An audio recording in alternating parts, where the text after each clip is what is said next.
So we're going to do something a little bit different today. We have two lawyers who are going to speak to you today, myself and Jerry Francisco. And just to give you a little background of ourselves, I've been here at TCTA since 1999. If you count that up, that's actually 23 years. I'm in my 23rd year here, fourth decade, and it's our second century here. But I truly like to think of myself as not that long, but 2 weeks longer than Cisco. So in case anyone's wondering, I've been working here for 2 weeks longer than Cisco. But he's a good friend of mine, and we want to share it to you a little bit of some of the legal stuff that you're going to be experiencing. And to be honest, the questions that we get all the time. And during our summer months, it's usually a little bit slower, but this summer it has not been the case. And a lot of times we'll get situations where we may only get 4 or 5 calls a day, but this summer we've been getting 40 to 50 calls a day sometimes. And as I'm sure you understand what it's going to be, it's all about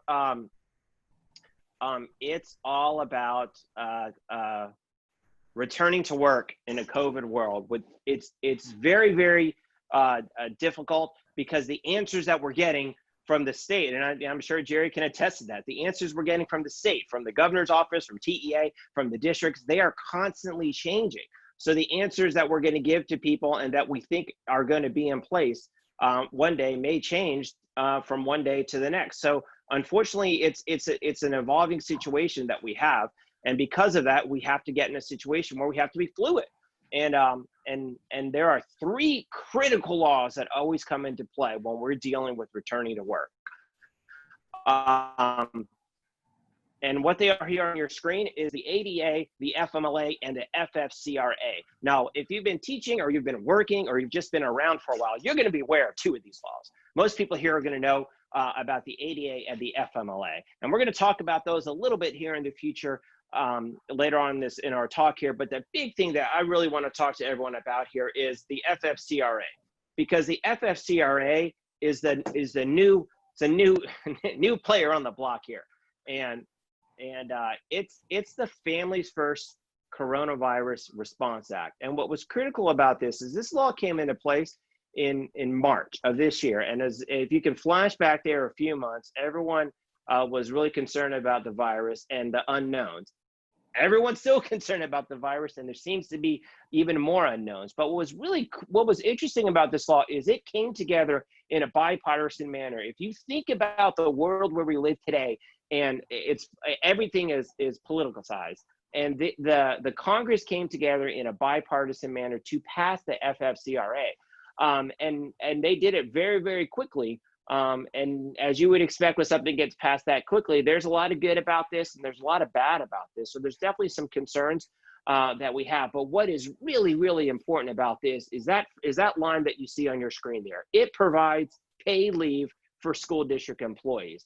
Now it doesn't provide an unlimited amount of paid leave, but it does provide paid leave for school district employees. If you are out due to COVID or subject to quarantine order, and I'll talk about that in just a minute, you're entitled to take 2 weeks off of this emergency paid leave. And it's available to full-time employees who are unable to work or telework. Now, if the district is offering you the ability to telework, you're going to have to telework. But if they're saying you can't telework or we're not offering that, you're still entitled to take this 2 weeks off of work. And it applies to part-time employees as well. If you look at what you're making over a 2-week period, you're entitled to that as well. What's really important about this is it's not subject to the FMLA waiting period. So normally, if you leave one district and start in a new one, you're not eligible for the FMLA until you work 1,250 hours in the preceding 12 months. So basically, you have to work for a year to be eligible for the FMLA, but not the FFCRA. Under the FFCRA, you're eligible right away. And that's very important about that because you don't have this waiting period. Now, it's limited in time, and it's only good from April 1st through December 31st.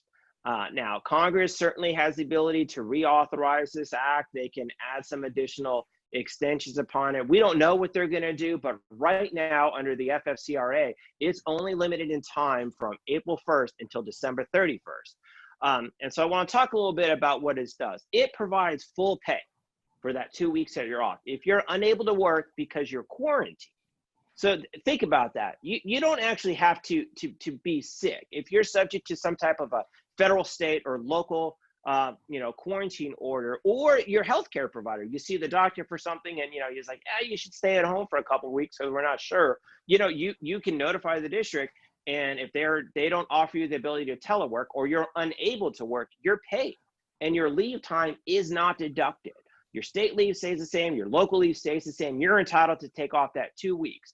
And even if you're not subject to quarantine order, if you're experiencing COVID-19 symptoms and seeking a medical diagnosis, you're entitled to that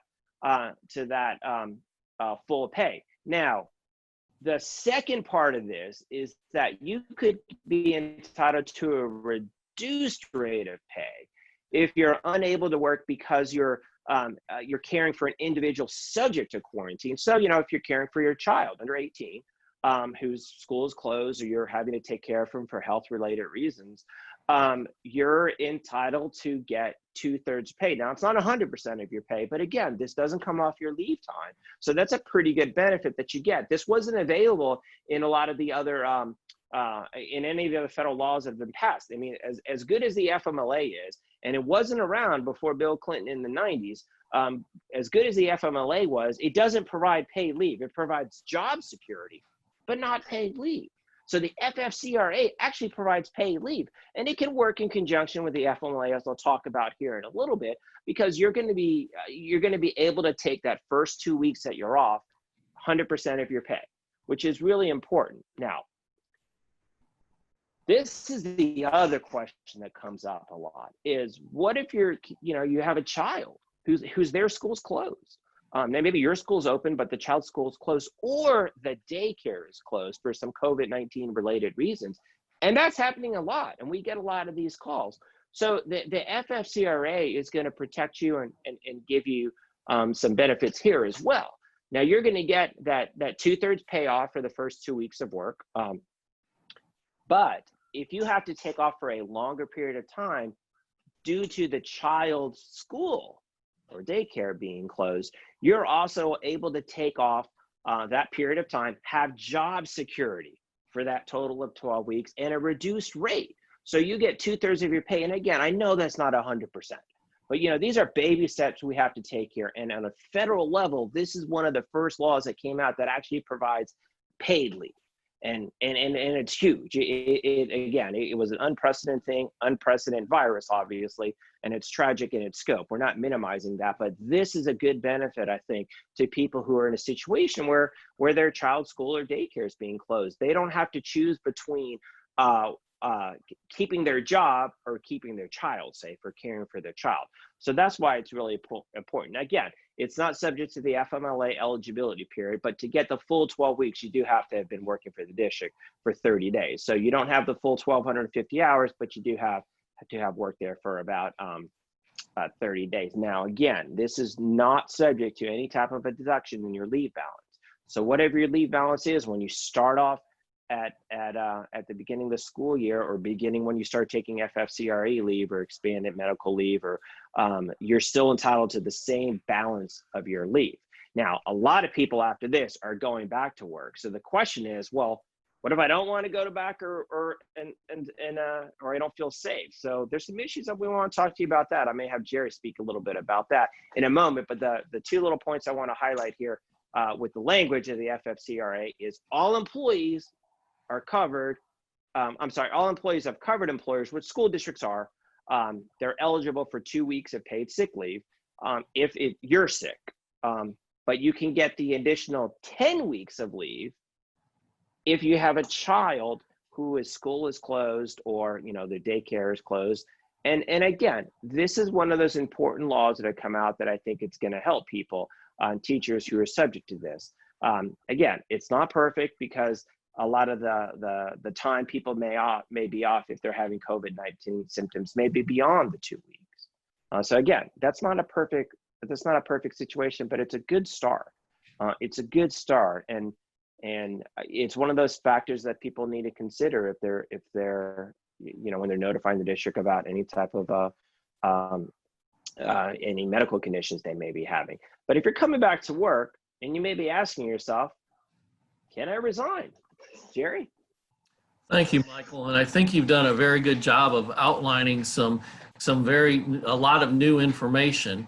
And I would stress before I talk about resignation, as you would agree, that you provided a lot of information, but everybody's situation is different.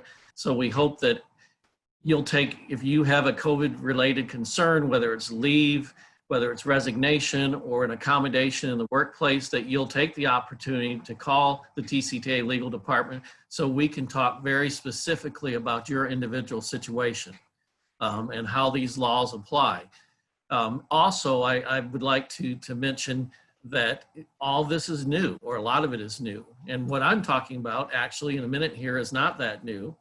It's been around for a while, but as far as the new laws, regulations, et cetera, are going to be new to the district. And you're going to, if you're seeking leave or an accommodation, there are going to probably be some district employees that aren't familiar with everything. And they may tell you that you have to take your paid leave first before you can take some of the leave that Michael was talking about, or tell you that I'm not sure what emergency FML is. So again, we may need to help you in that situation to educate your district and be sure that you get all the rights and the benefits that you're entitled to. And again, that's why we're here to help you with things like that.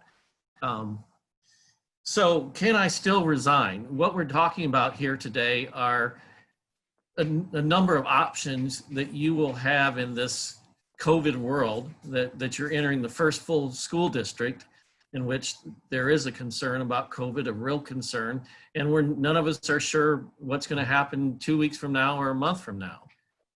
However, in entering the COVID world, you need to know these options. In addition to leave, you're also possibly entitled to accommodations in the workplace under the ADA, and also even at this late date or even after your contract term begins, you may decide that I need to seek to resign from my employment with the district. So if you wish to resign, the law states simply that you can resign unilaterally, no questions asked, at any time as long as you do so at least 45 calendar days prior to the first day of student instruction. And you all know how to calculate that, not your first work day, but the first day of student instruction. Simply count back from the first day, the day preceding the first day that the students show up on campus, count back 45 calendar days, holidays, Saturdays, Sundays, everything, and that's your unilateral resignation date. After that time, you must seek permission from the district to resign from your contract. If you fail to properly resign, or the district does not release you upon request, or you decide I'm not going to show up to work, then what we're talking about is a situation known legally as abandonment of contract. Again, this is after the resignation deadline and you have not received written consent to your release from contract by the district. And this could result in at least a 1-year suspension of your teaching certificate. You would be able to reapply for the certificate and highly likely get your certificate back. However, there will be a permanent notation on your certificate that there was a suspension of the certificate. So the next issue here is, so there's abandonment of contract. Are there any exceptions to that even past the unilateral resignation deadline? And right now we're talking about issues such as you see here on the screen. Is fear of COVID good cause? I've talked to a lot of teachers that are talking to me about the anxiety they have just stepping on campus. Is lack of safety precautions by the district good cause? Are they following the guidelines that TEA has laid out and the other required actions on their part? Is being in a high-risk category good cause? Is having family members in a high-risk category good cause? I've probably had that question as much as anything over the last few weeks. So we don't know the answer to these questions. However, it's important for you to know that it's TCTA's position, and it's something that we've been advocating with both the governor's office and with TEA, that any COVID-related reason should be considered good cause by TEA to abandon your contract if there is a report by the district concerning the fact that that they believe you abandoned your contract without good cause. Yeah, and Jerry, you're absolutely right. And there's a precedent for this, because when Hurricane Harvey devastated the Gulf Coast, they came back, the commissioner came back and decided they weren't going to sanction anyone's certificate who had abandoned, who's going to lose their house. So we're advocating for this. We firmly believe that the commissioner could take a position about that, because this is an unprecedented situation, but there has been times when the commissioners come back and said, well, we're not going to sanction people in certain circumstances. And so, that's one of those factors that are coming out here. And there is something in the language about this, and how Jerry talked about this good cause. Exactly. Good cause, the following factors may be considered when abandonment of contract is reported in violation of the Education Code, past the unilateral resignation deadline, in other words. And you can see a serious illness or health condition of the educator or close family member. Relocation to a new city as a result of change in employment of the spouse or partner who resides, or need for the educator to at very late notice relocate. And I've spoken with members in the past few days about exactly this situation, where there have been changes because of COVID in their personal situation. They've had to relocate to live with parents, things like this. And of course, they've got to care for their children in many cases, because these situations have changed. Significant change in the educator's family needs that requires relocate, kind of went through that already. So again, these are factors that may be considered in regard to contract abandonment and whether or not good cause exists. And as we said, we're hoping that TEA and SBEC will, be flexible and certainly expand what is considered to be good cause in this unprecedented era of COVID. And that's something, as I said, that TCTA is working on a daily basis to make that happen. What about eating lunch? Jerry, do I have to eat lunch with my students every day? That's a good question, Michael. As we know, you've probably heard that students are going to be eating lunch in the classroom, and at least all districts that I've heard from. And do you have to eat lunch with them? There's no, despite COVID and everything else that's going on, there's no change in the law regarding duty-free lunch or planning and preparation. So again, no, you don't have to eat lunch. You may be required to monitor students in the classroom while they're having lunch. However, you are also still entitled to your own duty-free lunch as provided for by Section 21405 of the Texas Education Code, which, as you know, is at least 30 minutes of free from all duties on a daily basis. And there are some very, very specific exceptions to this rule, whereby a teacher or librarian might be required to supervise students under this subsection for one day in any given week. But even if these situations were to exist, which they're normally highly likely, then you could only be required to supervise students once during any given week in the school calendar. Yeah. And go ahead, Michael. Well, no, I was going to say, I mean, and what we're experiencing a lot is a lot of districts telling teachers, well, they have to do it because, it's an epidemic, which is one of these reasons here. But again, there's still effort that has to be done. The district still has to try to find those people. Right. And as the guidelines here that have been promulgated under the Texas Administrative Code, again, these are guidelines that the district has to follow in determining whether or not they could require you to give up a duty-free lunch. And this is something that, quite frankly, I hear administrators from our members tell us, well, we can be required to do duty one day of lunch, and as if it's a blanket requirement, and that's completely untrue. And administrators should not be misrepresenting the law to you in regards to duty-free lunch. And you can see that these guidelines exist to show, what exactly is a personnel shortage. And even if there's a personnel shortage for, maybe there's a lot of teachers out for a given reason, flu, something else that causes the staff to be undermanned for the day, then even then the district should be using non-teaching personnel or volunteers, et cetera, to supervise students during lunch and not teachers. Now, there are also unavoidable or unforeseen circumstances, as I mentioned, due to illness, epidemic, man-made disaster, where an school district is unable to find an individual to supervise students during lunch. So again, very limited reasons that you can be asked to do duty-free lunch.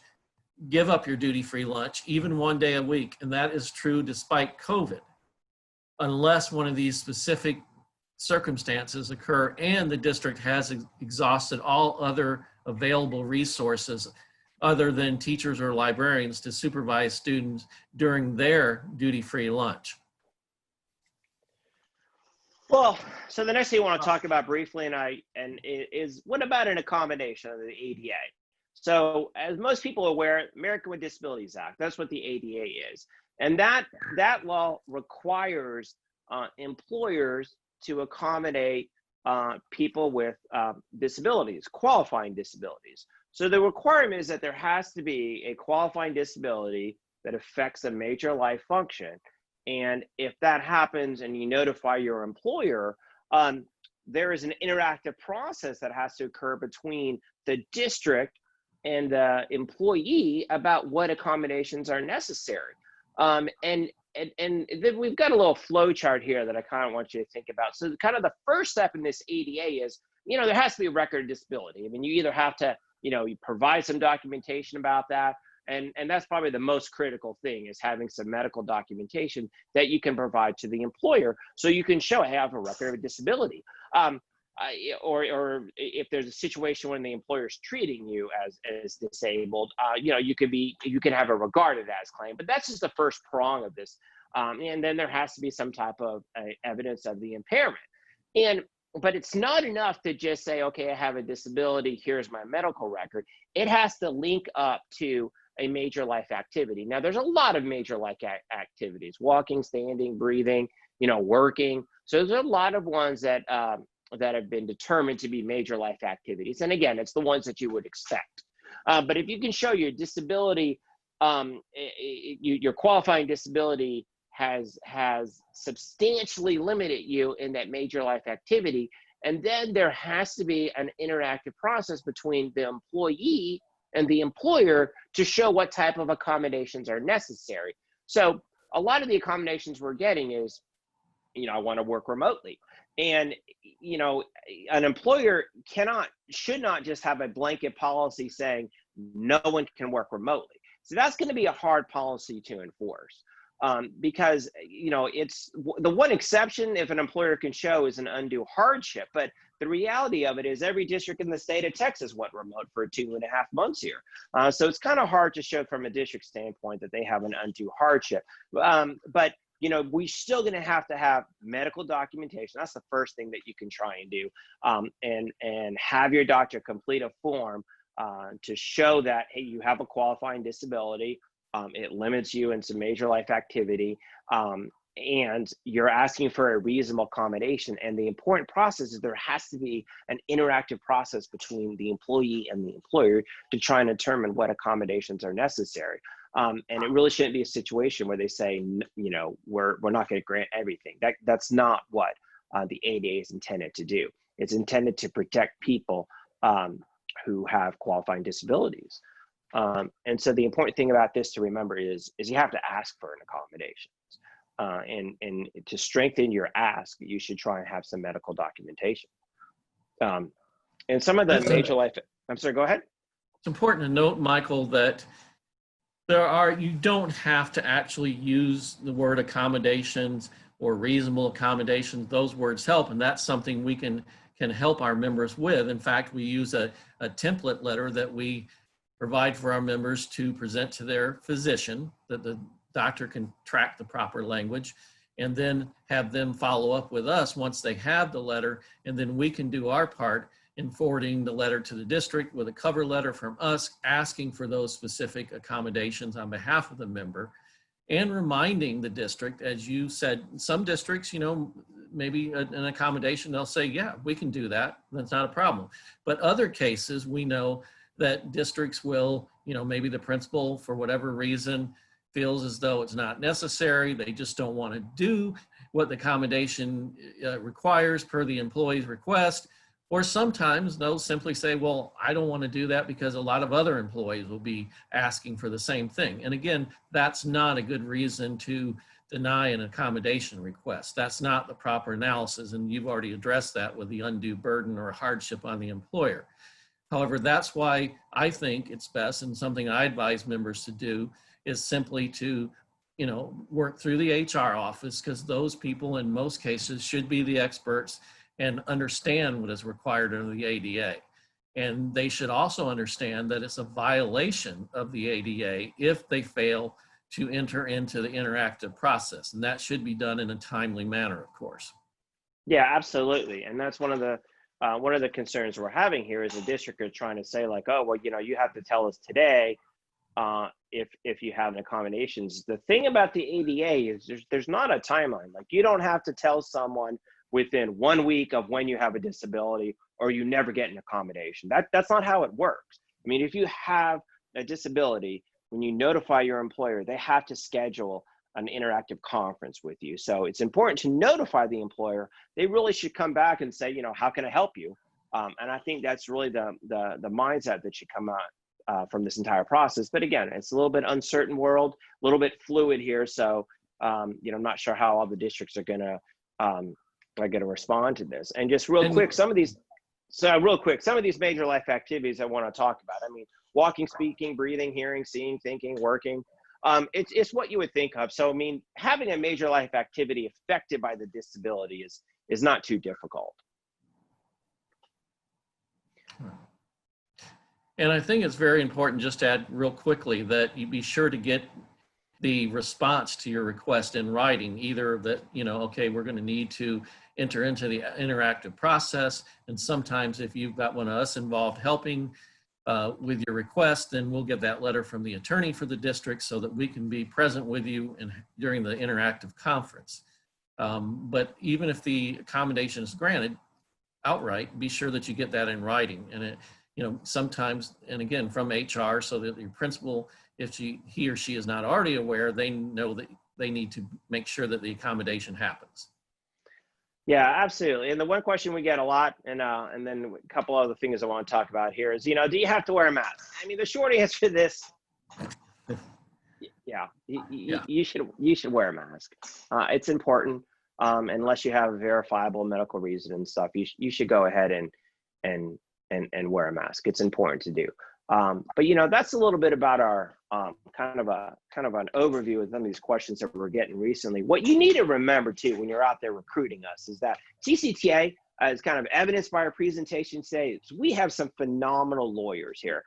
We have 8 lawyers on staff. We have the best attorney to member ratio. We have people here who have been here a long time. Their entire career has been nothing but